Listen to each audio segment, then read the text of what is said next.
Everyone. I just started my YouTube video yesterday, and it's still a bit embarrassing for me to sit in front of the camera talking to the camera alone in my room, but I would like to continue to do that. I'm going to answer some of the questions that I got from Jessica.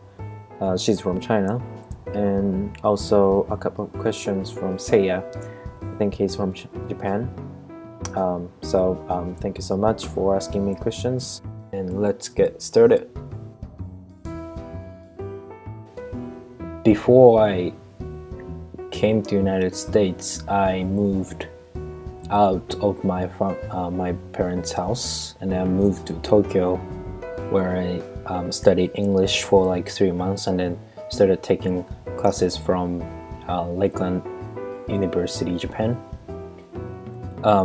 And I spent there about a year being alone before coming to United States.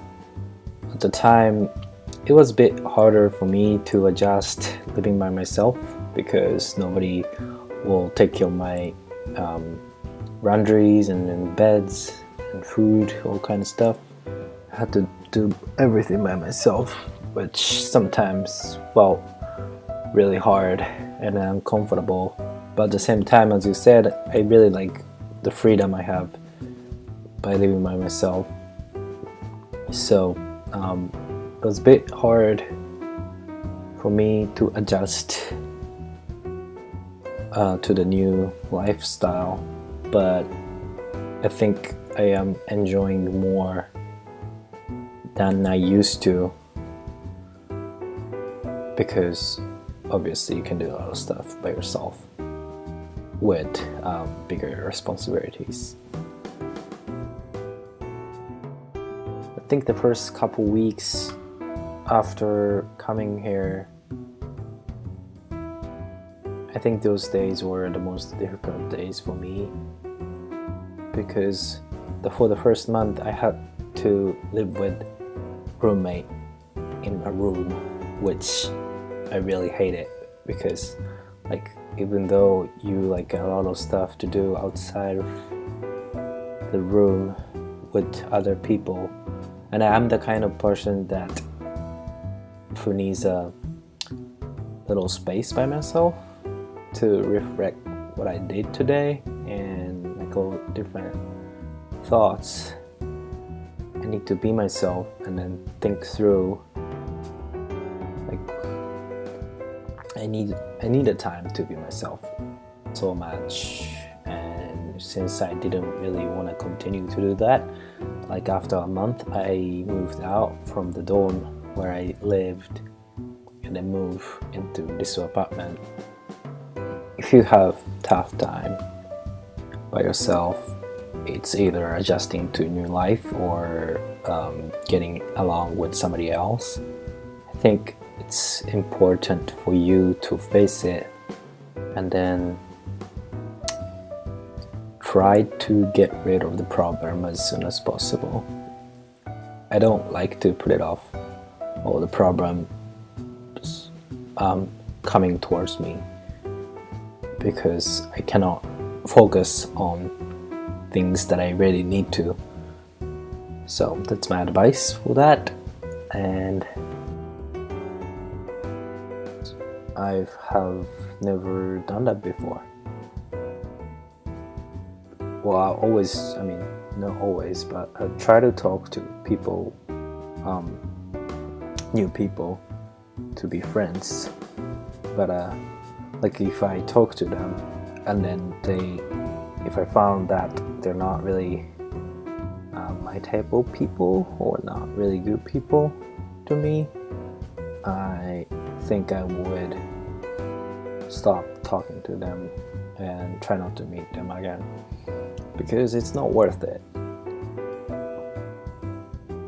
It's always good to have lots of friends who you can hang out with. It's always fun to do. I think I enjoyed that for the first year after I came here, but like after the second year I started having less friends for some reason, I think. But those less friends are even closer to me than all those other people I used to hang out with, and I can talk a lot of like personal things and other personal problems I have, and I think really good to have those close friends than having a lot of friends. I think you will find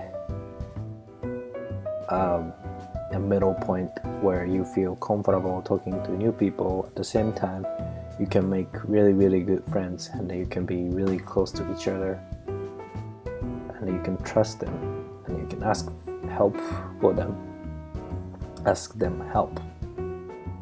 Yeah, that's what it is.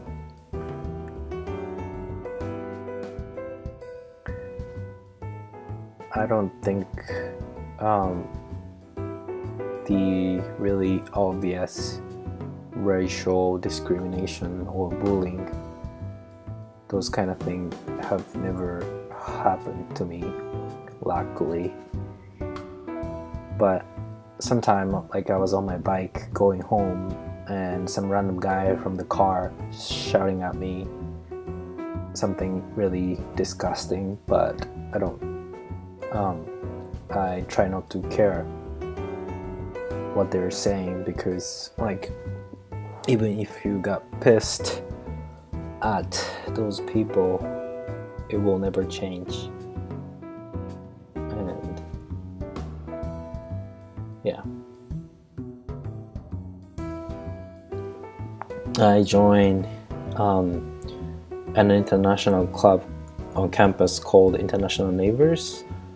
I've been going to events held by them since I came here, where I met a lot of people from all over the world. It was like really good place to make new friends, and I still go there to get to know new people and then talk about all the different cultures and diversities and religions and all those like fun stuff. And just this semester I started going to one design club called AIGA, and then in the club members are from the same department, so they're all like graphic design student, and then we get to go to like cool design studios and then go to tour where the designers work for the companies. They will explain us about how the process is, and then like what kind of design work that they do, and then what they are looking for the future employees.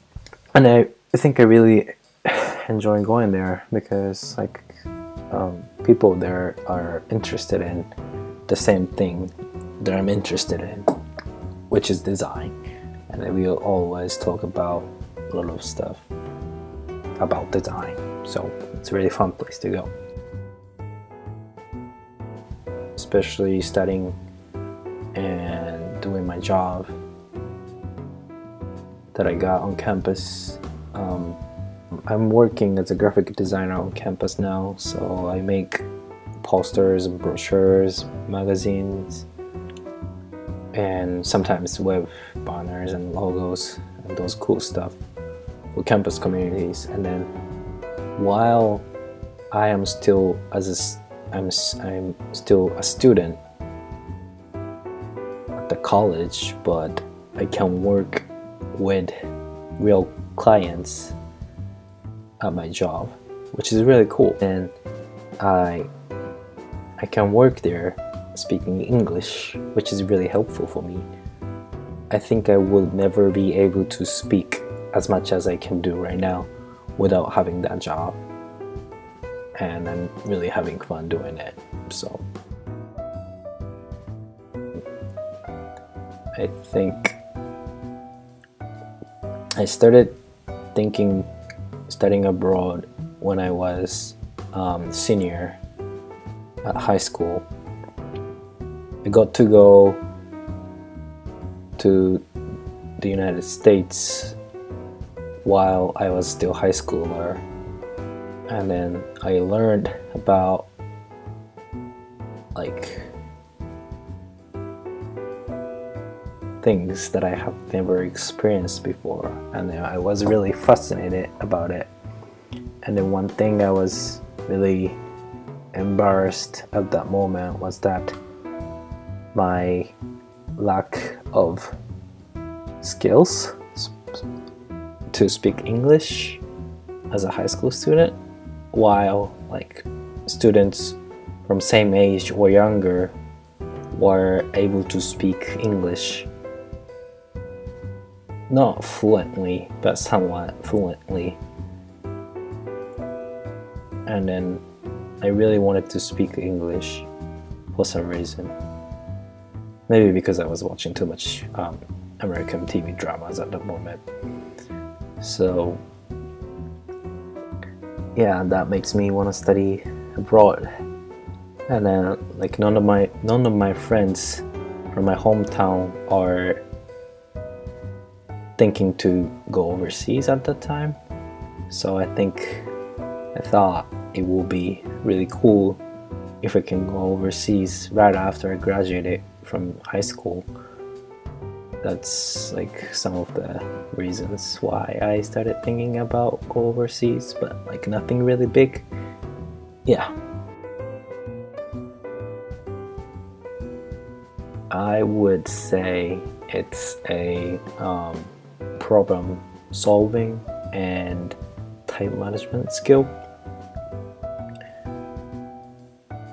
So I don't know about what other countries, but like Japan is like really everyone, I don't know, I'm not sure right now, but in America it's like really hard to make other people do things for you, even though they're like professors or faculty members or stuff at the international office. They always have like other things to do, or they don't simply work really hard to serve student. So if you like have to complete some documentation and any kind of necessary stuff, you really have to go to like those offices and then push them to have them do what you need them to do for you. Otherwise, like nothing will be completed, and then like you will like have really big trouble. And then the time management is another thing. And I think if you once you go abroad, you probably want to do a lot of stuff. Maybe you want to go to bar, you want to try new sport, you want to go to the gym, you want to read books, you want to watch movies, you want to eat hamburgers, like all those stuff. Like you feel a lot more energetic than you are right now in your hometown, probably. So if you want to do everything you plan to do, you really need to control yourself and be punctual, and like time management is a key. This is kind of embarrassing to answer, but I think I would say yes.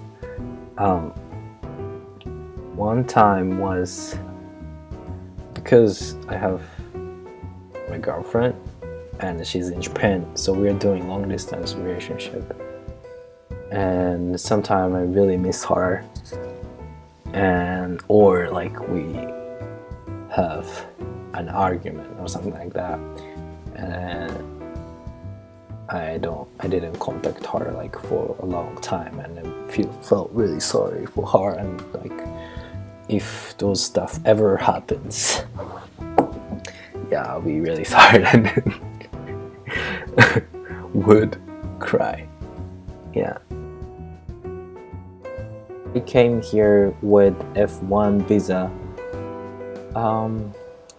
I'm not quite familiar with like all those different visa categories, but F1 visa is basically a student like me, international student like me, who are looking for to complete either bachelor, I'm not sure about graduate school, but anyway, just the visa that you can get if you are looking for to get a degree from one of universities in America.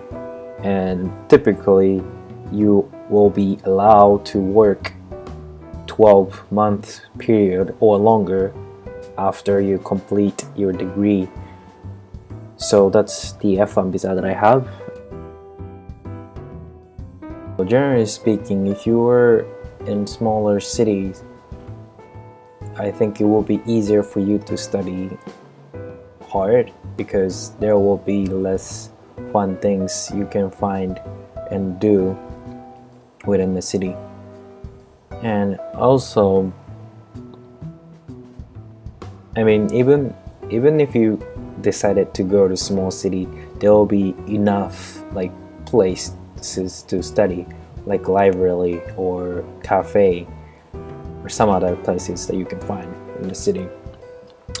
I personally like to go to cafe nearby my house, where and then that cafe is not really popular in my city, so there are less people there, and they open from 5 a.m. until 5 p.m. So I go there earlier in the morning and study until 5 or earlier, and then after 5 p.m. I still have like enough time to do like maybe cooking and then